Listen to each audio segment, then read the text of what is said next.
gostaria de trazer a minha saudação, em nome de Cristo Jesus, na graça e na paz de nosso eterno Redentor, a todos os meus amados irmãos. Aqui quem fala é o pastor Reinaldo Ribeiro, mais uma vez propondo a você uma discussão séria, uma discussão fundamentada nas Escrituras, acerca de mais uma questão profundamente controvertida e que tem gerado posicionamentos contraditórios dentro da cristandade. O cristão e a bebida alcoólica. A Bíblia condena o ato de beber ou apenas a embriaguez? Pode a igreja fazer uso do vinho na ceia ou apenas suco de uva?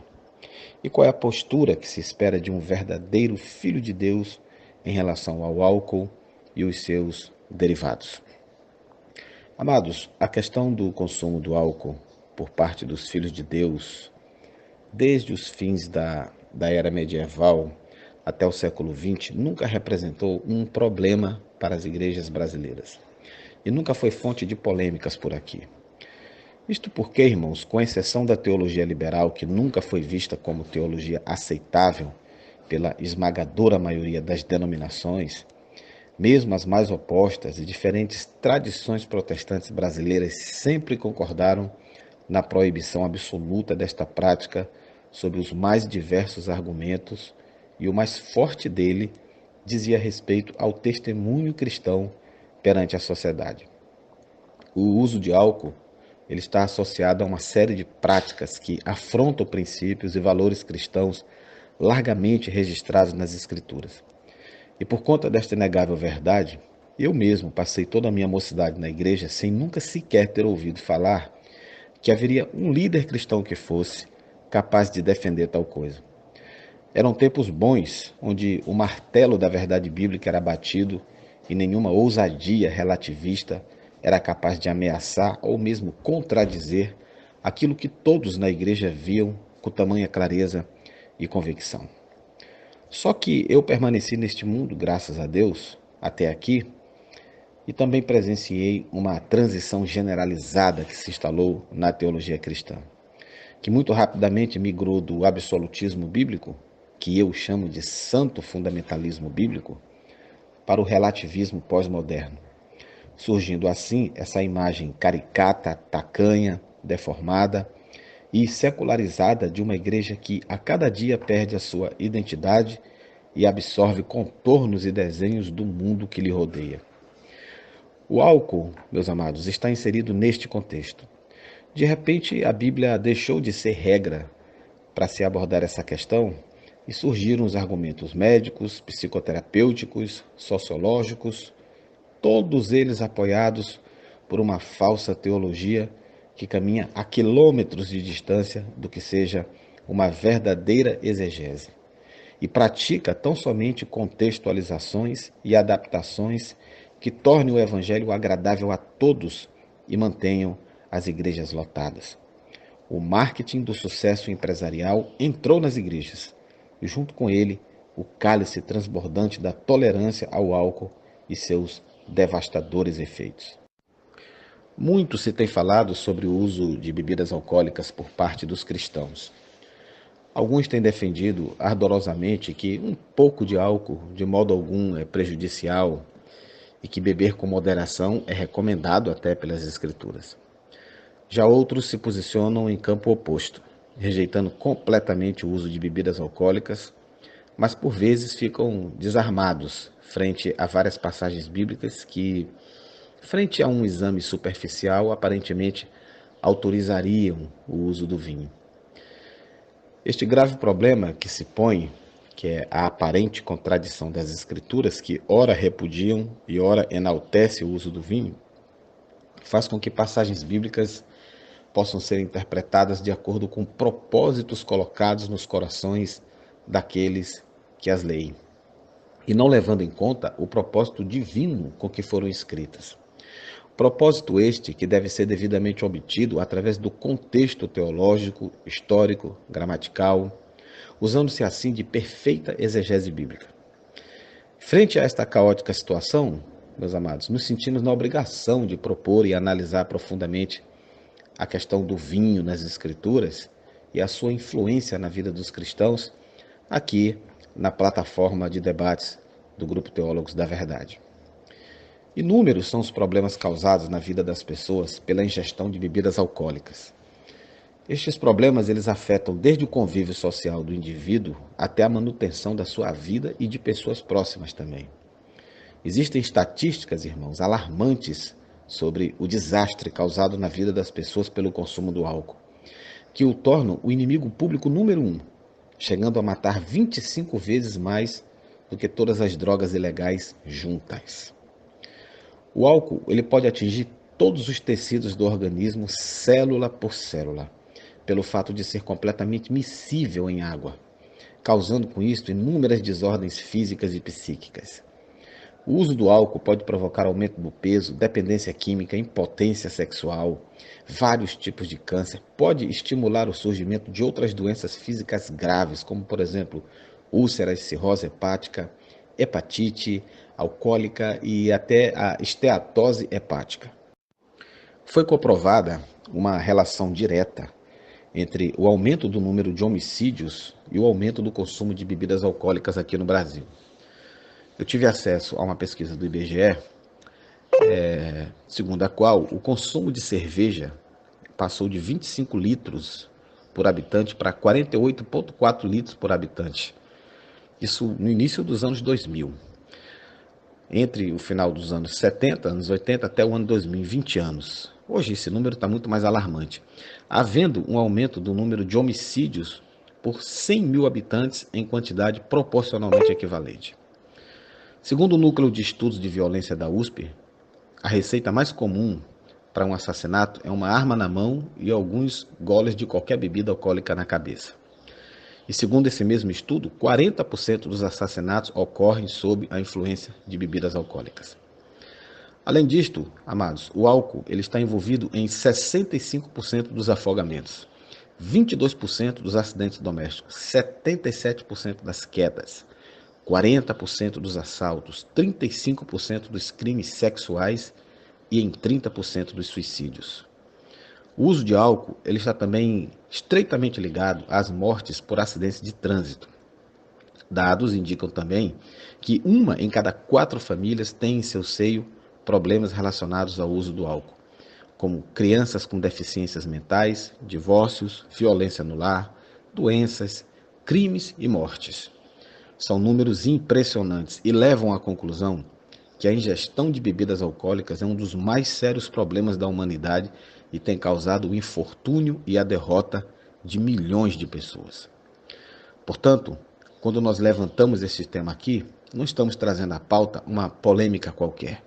Não é questão de eu acho, eu não acho, e eu concordo, eu não concordo. Aqui nós estamos falando de algo que nitidamente é um instrumento diabólico para a destruição do homem. E esta reflexão, irmãos, é necessária antes de constituirmos a ideia de que em poucas quantidades ou para uso medicinal se pode defender alguma relação entre o cristão e o álcool. Apesar da insistência de alguns em tentarem reduzir o conceito de vinho a essa ideia moderna que nós temos de suco de uva fermentado e etílico, na Bíblia nós temos 2 claras classes de vinho, um fermentado e o outro não fermentado. Ou seja, há um vinho alcoólico na Bíblia e outro que não passa de mosto, de suco da vide. Os termos mais comuns para vinho no Antigo Testamento são, em hebraico, Yahin e Tirosh, em aramaico. Esse termo Yahin é a palavra mais comum, irmãos, para vinho envelhecido e, portanto, ele é intoxicante. A gente tem várias passagens bíblicas que trazem esse termo. Eu posso citar Gênesis 14, 18, eu posso citar Levítico 10, 9, Levítico 23, 13. E Tirosh é usado em várias passagens para designar o suco de uva fresco, o vinho ainda não completamente envelhecido, mas que também já é intoxicante. A gente vê isso em Gênesis 27, 37, Números 18, 12, Deuteronômio 12, 17, Juízes 9, 13, Provérbios 3, 10 também fala, Oséias 4, 11 igualmente. Ambos os termos hebraicos, eles são traduzidos na Septuaginta, que é a clássica tradução do Antigo Testamento para a língua grega, pela palavra oinos. Já no Novo Testamento, irmãos, A palavra comum para vinho é o mesmo termo oinos, que pode designar tanto o suco de uva não fermentado, como está lá em João 2, de 9 a 10, texto muito mal interpretado por algumas pessoas, como o vinho fermentado, que está lá em Apocalipse 14, 8.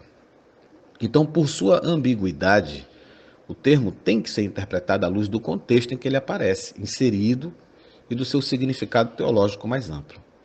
Portanto, o problema surge quando nós não compreendemos essa origem etimológica da palavra e nós achamos que todo vinho citado na Bíblia seja vinho etílico, isto é, vinho alcoólico, o que não é verdade. Um claro exemplo de vinho alcoólico na Bíblia está lá em Isaías 5, de 11 ao 13. Vou ler aqui para os irmãos, aqueles que tiverem suas Bíblias, por favor, acompanhem conosco. Isaías 5, de 11 a 13.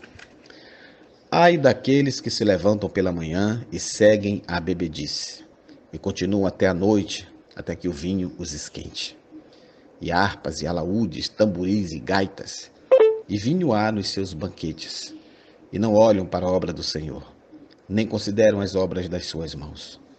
Portanto, o meu povo será levado cativo por falta de entendimento, e os seus nobres terão fome, e a sua multidão se secará de sede. Também em Isaías, agora no capítulo 28, versículo 7, nós lemos o seguinte: Mas também estes erram por causa do vinho, e com a bebida forte se desencaminham. Até o sacerdote e o profeta erram por causa da bebida forte. Essa aqui vai para pastores que bebem. São absorvidos pelo vinho, desencaminham-se por causa da bebida forte, andam errados na visão e tropeçam no juízo. Eis aqui exemplos onde o vinho aparece como uma bebida etílica, alcoólica, como claramente está descrito no texto. Agora, referências ao vinho não fermentado, elas não são tão claramente documentadas na Bíblia, como as condenações ao intoxicante vinho fermentado. Mas é sempre possível, irmãos, chegar-se ao verdadeiro significado das palavras utilizadas através do contexto em que elas se encontram. Eu quero citar para os meus amados alguns poucos exemplos. Eu vou começar ainda, como eu estou com Isaías aqui aberto, Isaías 27, de 2 a 3. Naquele dia haverá uma vinha de vinho tinto. Cantai-lhe. Eu, o Senhor, aguardo e cada momento a regarei, para que ninguém lhe faça dano. De noite e de dia aguardarei. Esta, irmãos, é uma passagem profética sobre uma vinha cuidada diretamente pelo Senhor. A palavra hebraica traduzida aqui como vinho tinto significa literalmente vinho puro ou vinho ainda por ser fervido. É uma clara referência ao suco fresco de uvas. Não tem nada a ver com o vinho citado no texto que nós lemos há pouco. Eu vou ler ainda Provérbios 3, de 9 a 10. Provérbios 3, de 9 a 10, está escrito assim: Honra ao Senhor com os teus bens e com a primeira parte de todos os teus ganhos, e se encherão os teus celeiros e transbordarão de vinho os teus lagares. Nessa passagem, o vinho é claramente um produto da terra e uma bênção dada àqueles que servem a Deus. É interessante notar que os lagares, que são tanques nos quais se espremem e reduzem a líquido as uvas, eles vêm a transbordar de vinho, que sendo suco de uvas recém-espremidas, é por conseguinte vinho não fermentado. O Velho Testamento, irmãos, ele coloca o vinho não fermentado, seja o suco concentrado de uvas, seja o suco fresco de uvas, como uma bênção aos que temem a Deus e fazem a sua vontade. Portanto, é muito claro que a Bíblia usa a palavra vinho com dois significados: um alcoólico ou fermentado e um outro puro, sem nenhuma medida de fermentação ou álcool. Eu vou explicar por que é tão importante nós termos essa convicção antes de partirmos para uma discussão se é aceitável ou não que o cristão faça uso de vinho alcoólico ou de demais bebidas etílicas, mesmo que sob pequenas quantidades ou para um suposto uso medicinal. A crença popular de que Jesus Cristo, apesar de não ter sido um beberrão, tinha o hábito de beber moderadamente vinho alcoólico, e não só isto, mas que também tenha produzido deste vinho em grande quantidade nas bodas de Caná, tem moldado a opinião e a forma de agir de muitos cristãos quanto ao hábito de tomar bebidas fermentadas ou destiladas. E a posição é esta: se Cristo fez, recomendou e tomou o vinho alcoólico, por que os cristãos não devem seguir o seu exemplo? É uma bela pergunta e que merece uma boa resposta. Então vamos falar aqui, para começar, sobre as bodas de Caná na Galileia. Quando você puder ler o capítulo 2 de João, que registra essa passagem. E ao analisar essa passagem, irmãos, é importante ter em mente qual o objetivo de Jesus ao realizar o milagre da transformação da água em vinho, que era manifestar a sua glória como Filho de Deus e despertar a confiança dos seus discípulos na sua capacidade de salvar o seu povo do pecado. João 2, capítulo 11, está escrito assim: Jesus principiou assim os seus sinais em Caná da Galileia e manifestou a sua glória, e os seus discípulos creram nele. Partindo deste princípio, crer que Jesus, sabendo que os convidados já haviam bebido muito, como está lá no versículo 10, crer que Jesus criou vários litros de vinho alcoólico, e acredita-se que seria algo em torno de 500 a 700 litros, aproximadamente, desrespeitando, meus queridos irmãos, dessa forma, a clara vontade de Deus, para mim é uma ideia que vai além da mais desvairada imaginação. Se não, acompanhe comigo as seguintes passagens das Escrituras. Eu vou começar aqui com Levítico 10, de 9 a 11, que diz assim: Não bebereis vinho nem bebida forte. Eu estou lendo Levítico 10, de 9 a 11. Não bebereis vinho nem bebida forte, nem tu, nem teus filhos contigo, quando entrardes na tenda da congregação, para que não morrais. Estatuto perpétuo será isso entre as vossas gerações, e para fazer diferença entre o santo e o profano, e entre o imundo e o limpo, e para ensinar aos filhos de Israel todos os estatutos que o Senhor lhes tem falado por meio de Moisés. Provérbios capítulo 20, versículo 1, está escrito: O vinho é escarnecedor, a bebida forte é alvoroçadora, e todo aquele que neles errar nunca será sábio. Provérbios 23, 31 está escrito: Não olhes para o vinho quando ele se mostra vermelho, quando resplandece no copo e se escoa suavemente. Irmãos, é inimaginável o Senhor Jesus iniciar o seu ministério contrariando de tal forma a vontade do Pai explícita nas Escrituras e contribuindo decisivamente para a embriaguez das pessoas presentes àquela festa. Ou os irmãos imaginam que Jesus, nosso próprio Deus, que morreu na cruz para nos salvar, iria criar uma substância capaz de destruir a saúde física da obra-prima da sua criação. Isso seria uma contradição. Seria Deus praticando aquilo que ele próprio condena. Abacuque 2,15 está escrito: Ai daquele que dá de beber ao seu companheiro. Olha só, irmãos, palavra de Deus, Espírito Santo de Deus falando através do seu profeta. Abacuque 2,15. Ai daquele que dá de beber ao seu companheiro. Ai de ti que adiciona à bebida o teu furor e o embebedas para ver a sua nudez. Aqui eu faço uma pergunta, irmãos. Sendo Jesus Cristo Filho de Deus, não seria questionar sua divindade, sabedoria, o seu discernimento entre o bem e o mal, afirmar que ele teria servido vinho intoxicante, vinho alcoólico, vinho fermentado, vinho destilado numa festa de casamento? Falem o que quiser os defensores do álcool, mas o que fica claro aqui é que Cristo jamais, eu repito, jamais produziu por milagre um vinho maligno e destruidor, mas sim o bom e puro vinho, isto é, o natural e saudável suco de uvas. E quanto à ceia do Senhor, irmãos? Muito se pergunta, nós devemos usar vinho etílico ou o suco da uva? Levítico 17:11 está escrito: Porque a vida da carne está no sangue, pelo que vou-lo tenho dado sobre o altar, para fazer expiação pelas vossas almas, porquanto é o sangue que fará expiação pela alma. Por que eu li esse texto, irmãos?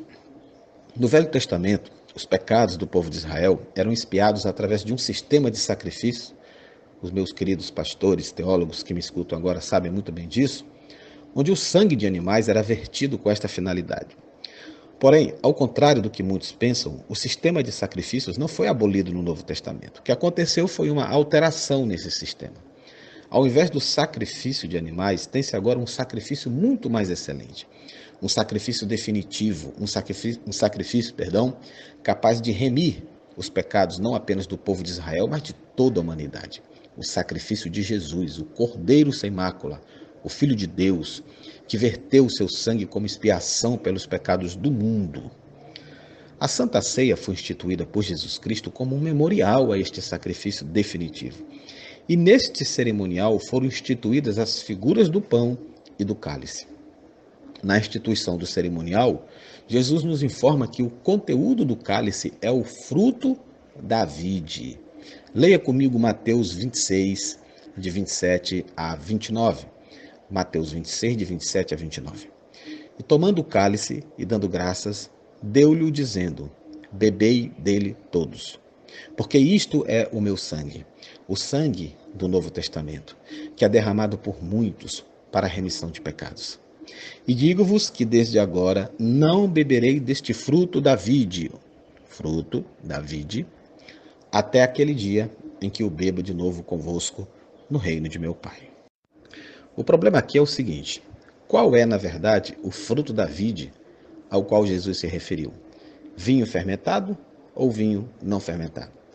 Jesus está falando aqui de suco de uvas ou Jesus está falando aqui de vinho alcoólico? A palavra de Deus, ela nos dá as indicações necessárias para que saibamos, sem sombra de dúvidas, qual foi a bebida utilizada por Jesus na última ceia. Eu vou ler Êxodo, capítulo 12, versículo 15.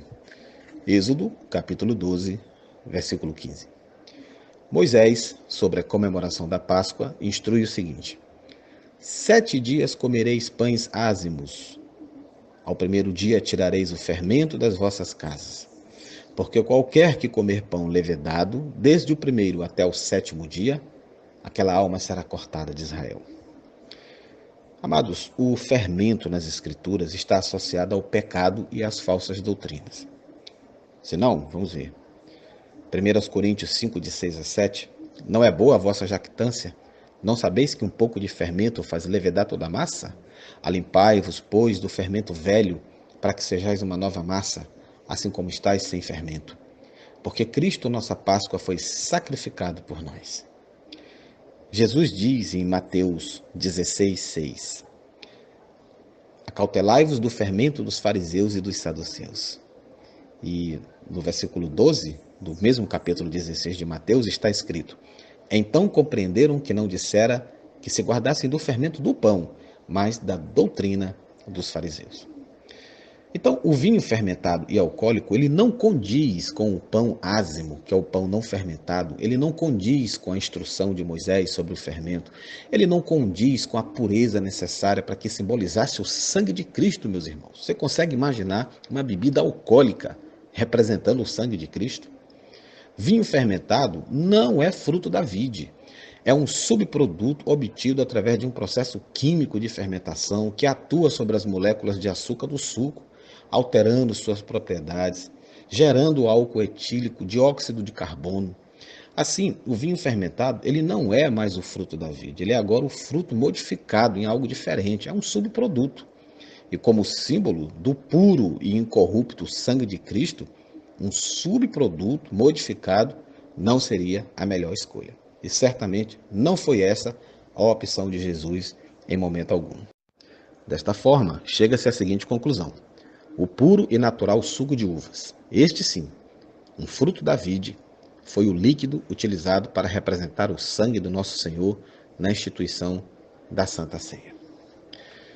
O apóstolo Paulo, ele deixa claro que a ceia do Senhor não é um momento festivo, mas um momento de séria reflexão. É um momento solene, no qual se faz necessária, sóbria introspecção. Não cabem nesta hora a glutonaria e a bebedice que estavam, por exemplo, acontecendo na igreja de Corinto. Por essa razão, o apóstolo Paulo coloca a ceia do Senhor na sua real perspectiva. Ou seja, um memorial em que cada pessoa deve examinar-se frente ao sacrifício que o Filho de Deus fez na cruz como paga por nossos pecados. E num momento como este, o vinho fermentado, intoxicante, alucinógeno, não é uma opção aceitável.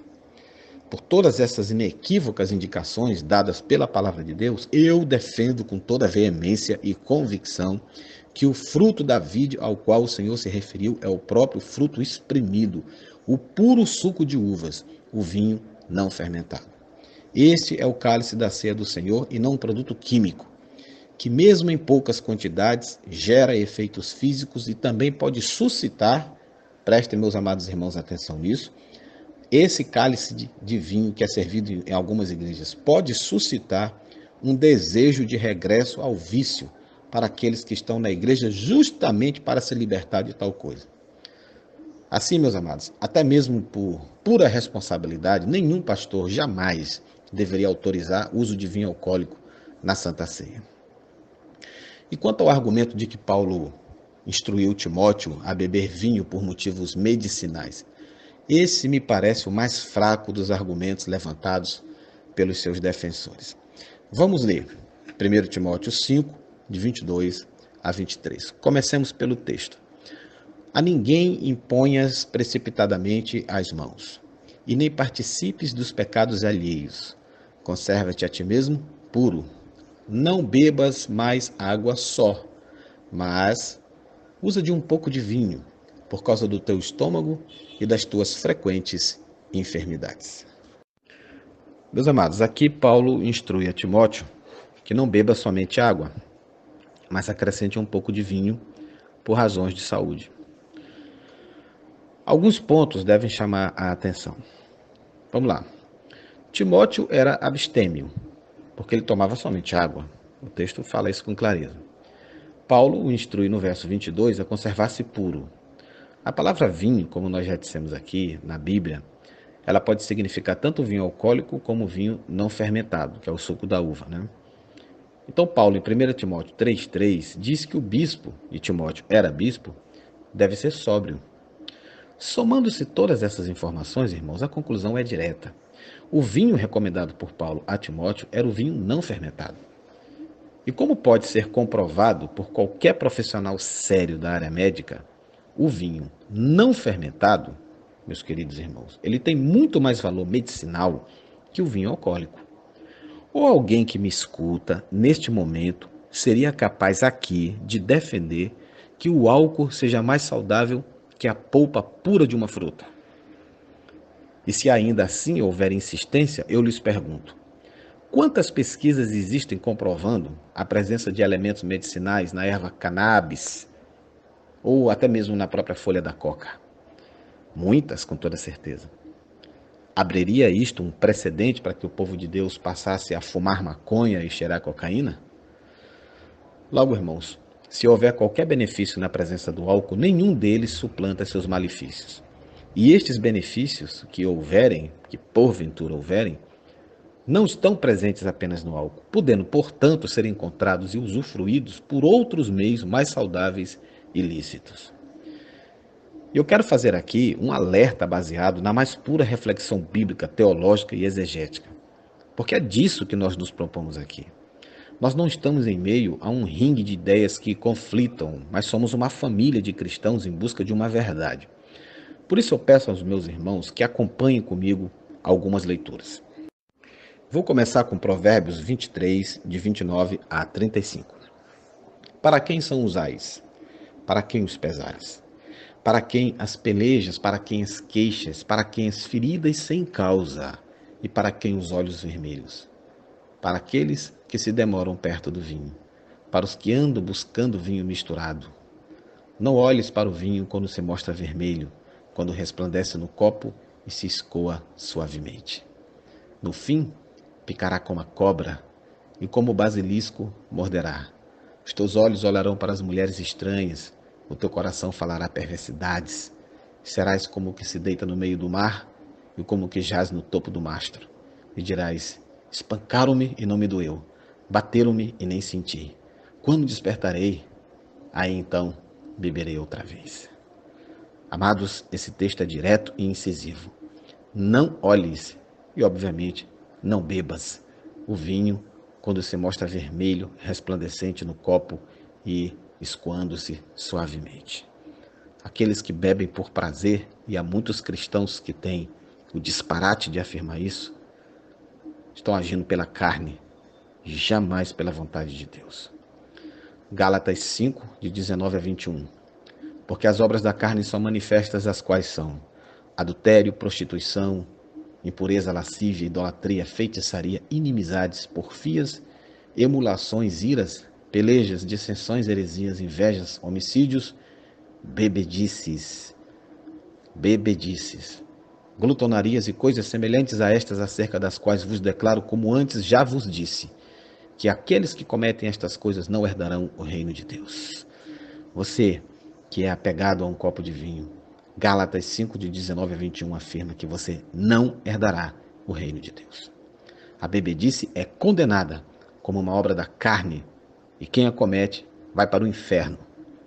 Muitos entendem como bebedice, irmãos, é sinônimo de embriaguez. E aqui que está o ponto mais polêmico dessa questão. Porque quando nós falamos disso, alguns batem no peito e dizem, eu não estou inserido nisso porque eu bebo com moderação, eu sou comedido, eu não bebo para ficar bêbado. Então, quando a palavra fala em bebedice, automaticamente se tenta esconder através de uma interpretação de que isso seria embriaguez.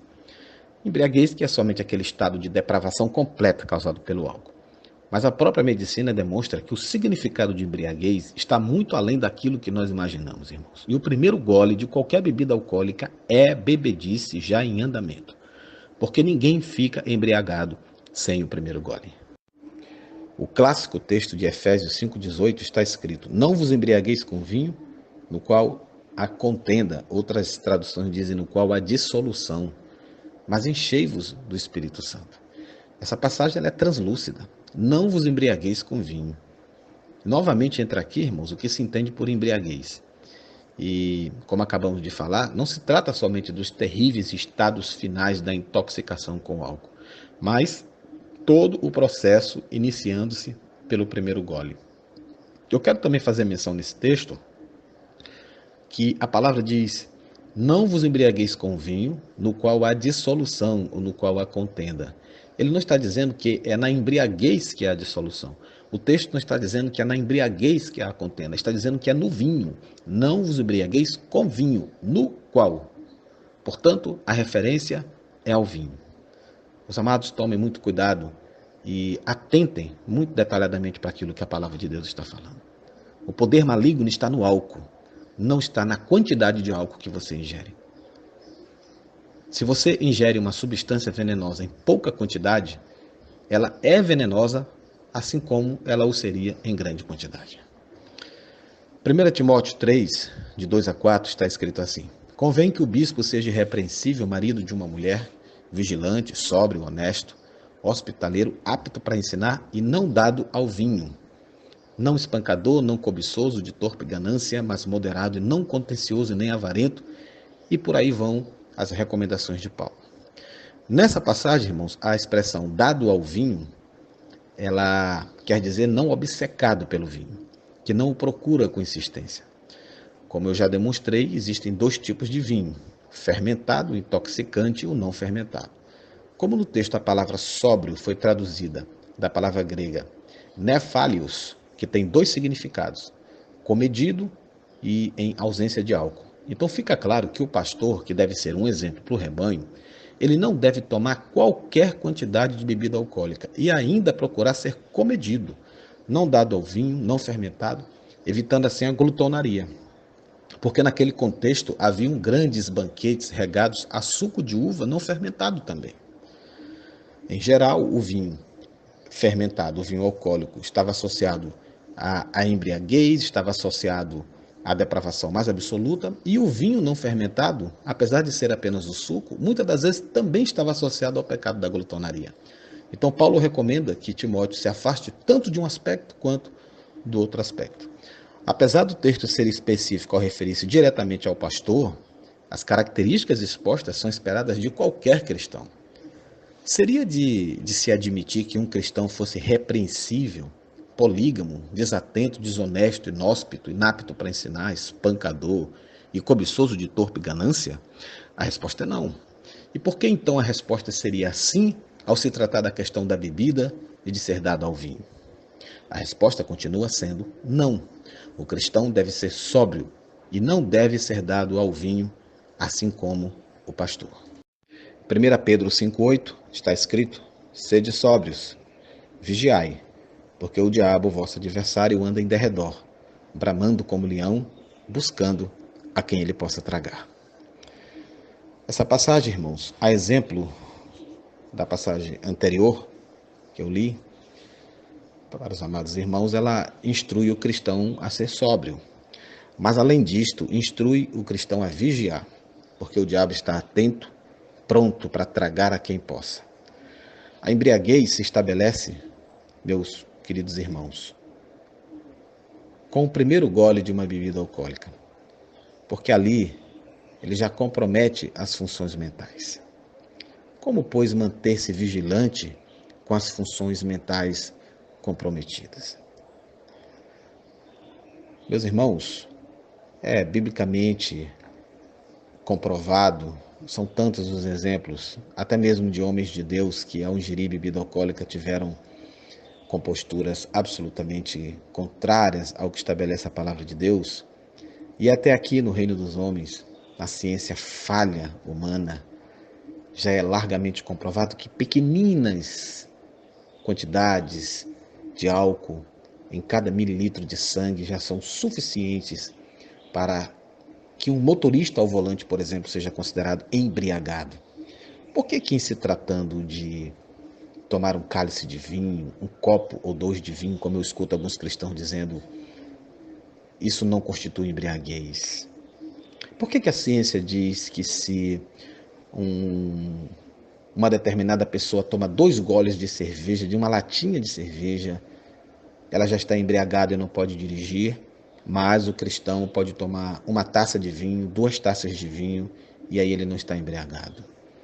Esses conceitos são absolutamente convenientes para a manutenção dos prazeres carnais daqueles que no fundo defendem essas ideias e saem desesperadamente em busca de argumentações que a Bíblia não lhes dá. 1 Coríntios 6, de 19 a 20, está escrito: não sabeis que o vosso corpo é templo do Espírito Santo, que habita em vós, proveniente de Deus, e que não sois de vós mesmos, porque fostes comprados por bom preço? Glorificai, pois, a Deus no vosso corpo e no vosso espírito, os quais pertencem a Deus. Você que me escuta, cada um é mordomo do seu próprio corpo, não o dono, mas simplesmente mordomo. Deve-se então ter grande cuidado para com a sua manutenção. Já que esse corpo pertence a Deus, aquele que o alcooliza é contrário à instrução divina. Não está, portanto, sendo um mordomo fiel desse valioso bem que Deus lhe confiou. Eu finalizo aqui afirmando que aquele que foi resgatado pelo sangue do nosso Senhor Jesus Cristo, a ele é exigido que não se contamine com nenhuma substância alcoólica, mesmo que em pequena quantidade. Não é moderação, é repúdio. A tolerância da palavra de Deus com esse tipo de bebida é nenhuma. As pessoas que tentam encontrar base bíblica para a ingestão de bebidas alcoólicas, seja em que quantidade for, vou repetir, seja em que quantidade for, estão apenas tentando encontrar base para a satisfação do seu desejo carnal, do seu prazer, ou então do seu próprio vício. E de forma alguma estão fazendo a verdadeira vontade de Deus. Um conselho para você que me escuta: fuja do álcool, assim como José fugiu da mulher de Potifar. Um grande abraço, que o Senhor nos abençoe, em nome de Cristo Jesus. Amém.